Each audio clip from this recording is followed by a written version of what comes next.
A group of Ukrainian soldiers arrived in Greece in late November with marks of war. One with a headscar, others with amputated limbs, some with invisible mental wounds. They traveled to a monastery in Athos in the hope of escaping haunting memories of the 3-year conflict that has ravaged their homeland. Ivan Kovalyuk was taking a break on Ukraine's front lines in September 2023 when soldiers asked him to bring a radio, food, and water. As he fetched the belongings, a shell exploded nearby. Kovalyuk lost both legs below the knee. I was ready for it psychologically. I understood what I signed up for, the risk which was high and what could happen to me. What happened to me is probably the best outcome that could happen.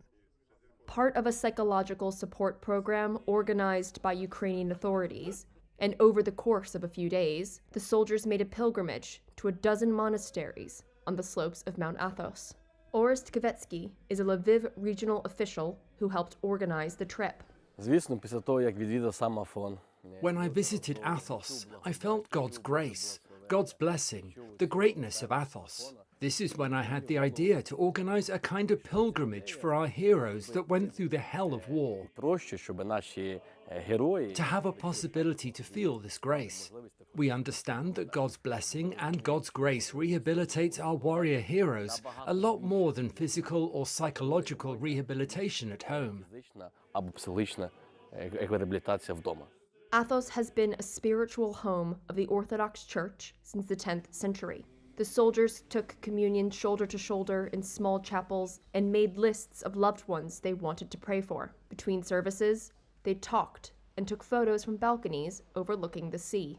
We already see that these 5 days spent on Athos will replace at least a year of rehabilitation in Ukraine, in hospitals or other medical centers. Kovalyuk agrees.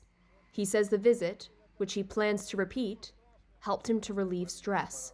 I rethought a lot of things in my head. I weighed all my deeds, the good and the bad ones. I made a conclusion for myself. I think this is not my last trip here.